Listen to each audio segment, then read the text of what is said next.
بسم اللہ الرحمن الرحیم۔ شریعت اسلامیہ اپنے ماننے والوں کو جہاں پر بہت ساری بنیادی تعلیمات دیتی ہے، وہیں پہ ایک بنیادی تعلیم اللہ تعالیٰ کے بھیجے ہوئے تمام انبیاء پر ایمان لانا ہے۔ اور اللہ تعالیٰ نے قرآن مجید میں سورہ بقرہ کی 253 اور بنی اسرائیل کی 55 ورس کے اندر اس بات کی بھی وضاحت کی ہے کہ انبیاء علیہ الصلاۃ والسلام کے درمیان درجہ بندیاں ہیں۔ تلک الرسل فضلنا بعضهم علی بعض، کہ ہم نے بعض رسولوں پہ بعض کو فضیلت دی ہے۔ انہی رسولوں میں سے ایک اللہ کے پیغمبر سیدنا عیسیٰ علیہ الصلاۃ والسلام ہیں، جن کے قرآن و حدیث میں بیان کردہ تمام فضائل کو ہم مانتے ہیں، بلکہ اپنے ایمان کا حصہ سمجھتے ہیں کہ جو کوئی ان پر ایمان نہیں رکھتا وہ آدمی ایمان سے خارج ہو جاتا ہے۔ اور نبی صلی اللہ علیہ وسلم کی ایک حدیث کے مطابق ہم ان فضیلتوں کو اس انداز میں بھی نہیں مانتے کہ جس سے کسی دوسرے نبی کی تنقیص لازم آئے، اور ہم مسلمانوں کا یہ ماننا بھی ہے کہ اللہ تعالیٰ کے تمام انبیاء میں سے نبی آخر الزماں حضرت محمد الرسول اللہ صلی اللہ علیہ وسلم تمام انبیاء میں سے افضل ہیں۔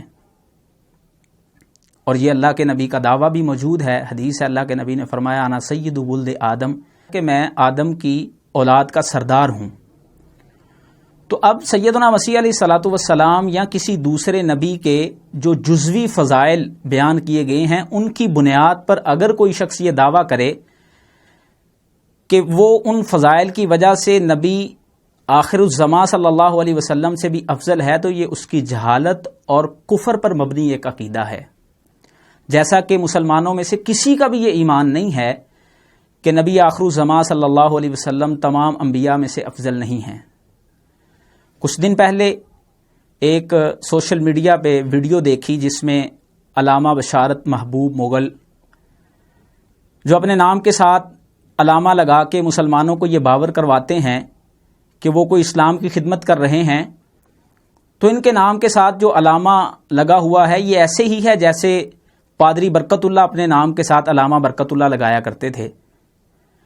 تو انہوں نے اپنی اس ویڈیو میں جو دلائل بیان کیے، میں ان کی طرف آتا ہوں، جس سے انہوں نے سایہ لا حاصل کرتے ہوئے یہ ثابت کرنے کی کوشش کی کہ سیدنا مسیح علیہ السلام تمام انبیاء سے افضل ہیں۔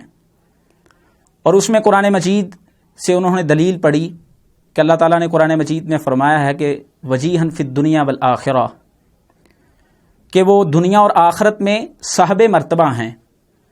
تو اس کے جواب میں دو باتیں میں عرض کرنا چاہتا ہوں۔ پہلی بات یہ ہے کہ یہ خاص سیدنا مسیح کے لیے ہی لفظ استعمال نہیں کیے گئے، بلکہ اگر ہم قرآن مجید پڑھیں تو اللہ تعالیٰ نے سورہ احزاب کے اندر سیدنا موسیٰ علیہ الصلاۃ والسلام کے لیے بھی یہ لفظ استعمال فرمائے کہ کان عند اللہ وجیہا، کہ وہ بھی اللہ کے ہاں صاحب مرتبہ ہیں۔ تو اگر ان لفظوں کی بنیاد پہ، وجیہن کے الفاظ کی بنیاد پہ سیدنا مسیح کو تمام انبیاء سے افضل مانا جائے تو یہ تو لفظ موسیٰ علیہ السلام کے لیے بھی استعمال کیے گئے ہیں۔ اور دوسری بات، قرآن مجید کے اس اصول کو سمجھنے کی ضرورت ہے کہ اللہ تعالیٰ نے ان انبیاء کے لیے جن کے ذمے کچھ بہتان لوگوں نے گھڑے، ان کی بریت کے لیے یہ الفاظ استعمال فرمائے۔ جیسے کہ یہودی یہ الزام لگاتے تھے کہ یہ بچہ زنا کی وجہ سے پیدا ہوا، تو اللہ تعالیٰ نے یہودیوں کے اس بدترین الزام کو سیدہ مریم علیہ الصلاۃ والسلام سے صاف کرنے کے لیے اور سیدنا مسیح علیہ الصلاۃ والسلام کو یہ بات باور کروانے کے لیے کہ وہ اللہ کے پاک باز پیغمبر ہیں، یہ الفاظ استعمال فرمائے کہ وجیہن فی الدنیا والآخرہ۔ اور اسی طرح عیسائی بھی، آج بھی دنیا میں جتنے عیسائی ہیں ان کا ایمان اتنی دیر تک مکمل نہیں ہوتا جب تک نعوذ باللہ وہ سیدنا مسیح علیہ السلام کو لعنتی نہ کہہ دیں۔ یہ میری اپنی بات نہیں ہے، بائبل اٹھا کے دیکھیں، غلطیوں 3:13 کے اندر آج بھی لکھا ہے کہ وہ جو ہمارے لیے لعنتی بنا۔ تو اللہ تعالیٰ نے یہ دو الزام، ایک جو یہودیوں کی طرف سے تھا، دوسرا عیسائیوں کی طرف سے، ان دونوں سے سیدنا مسیح علیہ الصلاۃ والسلام کو بری کرنے کے لیے یہ الفاظ استعمال فرمائے۔ علامہ موصوف نے ان الفاظ کے استعمال ہونے کی توجیہ نہیں بیان فرمائی، کیونکہ اگر وہ توجیہ بیان فرماتے تو جن کے لیے کام کر رہے ہیں اس پر زد پڑتی۔ دوسری دلیل جو موصوف نے بیان کی کہ سیدنا مسیح علیہ الصلاۃ والسلام کا مس نہیں ہوا، شیطان نے ان کو چھوا نہیں ہے، لہذا وہ تمام انبیاء سے افضل ہیں. تو اگر ہم دیکھیں تو سیدنا آدم علیہ السلام، حوا علیہ السلام، وہ تو کسی ماں کے بطن سے پیدا ہی نہیں ہوئے، تو ان کا بھی مس نہیں ہوا. بلکہ یہ تو قرآن مجید میں مریم علیہ الصلاۃ والسلام کی والدہ کی دعا تھی، جس میں اللہ تعالیٰ نے فرمایا کہ ان کی والدہ نے دعا کرتے ہوئے کہا تھا انی اعیذھا بک وذریتھا، اے اللہ میرے پیٹ میں جو اولاد ہے میں تجھ سے دعا کرتی ہوں کہ تو اس کو بھی اور اس کی آگے جو اولاد ہو اس کو بھی تو شیطان کا جو زر ہے اس سے تو محفوظ رکھنا. تو یہ اس دعا کا نتیجہ تھا. تو یہ مس کا نہ ہونا اگر سیدنا مسیح علیہ السلام کا تمام انبیاء سے افضل ہونا ثابت کرتا ہے تو یہ تو پھر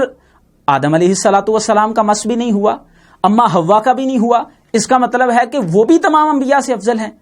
اور اگلی بات میں آپ کو بتلاتا چلوں، نبی علیہ الصلاۃ والسلام نے اپنی حدیث میں جو صحیح بخاری کے اندر موجود ہے، نبی صلی اللہ علیہ وسلم نے فرمایا کہ کوئی بھی آدمی جب اپنی عورت کے ساتھ ہم بستری کرنے لگے اور اس سے پہلے اگر وہ یہ دعا پڑھ لے اللہم جنبنا الشیطان وجنب الشیطان ما رزقتنا، اے اللہ تو ہمیں شیطان سے محفوظ رکھنا اور اس ملاپ کے نتیجے میں اگر تو ہمیں اولاد دے تو اس کو بھی شیطان سے محفوظ رکھنا، تو اللہ کے نبی نے فرمایا کہ اس پیدا ہونے والے بچے کو اللہ شیطان کے ضرر سے محفوظ رکھتا ہے. تو یہ حدیث تو ہمیں یہ بھی بتاتی ہے کہ اگر کوئی امتی یہ دعا پڑھ لے تو اللہ اس کی اولاد کو بھی شیطان کے ضرر سے محفوظ رکھتا ہے. تو اگر یہ شیطان کے ضرر سے محفوظ رہنا تمام انبیاء سے افضل ہونے کی دلیل ہے تو پھر تو یہ سب کے سب وہ لوگ جو یہ دعا پڑھتے ہیں اور ان کو اللہ اولاد دیتے ہیں وہ تمام انبیاء سے افضل ہونے چاہیے، جبکہ ایسا نہیں ہے. اس سے آگے علامہ موصوف نے یہ بات بھی کی کہ اللہ تعالیٰ نے انبیاء کے اندر درجہ بندیاں رکھی ہیں، بعض انبیاء ہیں، بعض رسول ہیں، اور انبیاء میں سے رسول افضل ہیں، ان میں سے 4 اولو العزم پیغمبر انہوں نے بتلائے، جبکہ یہ بھی ان کی جہالت کی ایک دلیل ہے کہ اللہ تعالیٰ نے قرآن مجید میں جہاں پہ اولو العزم لوگوں کا تذکرہ کیا ہے وہاں پہ مفسرین نے 5 انبیاء علیہم السلام کے نام لکھے ہیں کہ 5 انبیاء اولو العزم پیغمبر تھے، اور اس میں سیدنا مسیح علیہ الصلوۃ والسلام کو جو انہوں نے ان 4 اولو العزم پیغمبروں میں سب سے افضل ہونا ثابت کیا. اور یہ صرف دعویٰ ہے، دعویٰ تو کوئی بھی شخص کر سکتا ہے اور دعویٰ اس وقت تک ثابت نہیں ہوتا جب تک اس کے لیے دلیل نہ دی جائے. انشاءاللہ ہم آئندہ ویڈیوز میں موصوف کی دیگر تشقیقات پہ مبنی جو ویڈیوز ہیں ان کا محاکمہ کریں گے اور صحیح بات کو لوگوں پہ آشکارا کریں گے. اللہ ہمیں صحیح بات کو سمجھ کے حق پہ عمل پیرا ہونے کی توفیق عطا فرمائے. وآخر دعوانا ان الحمد للہ رب العالمین.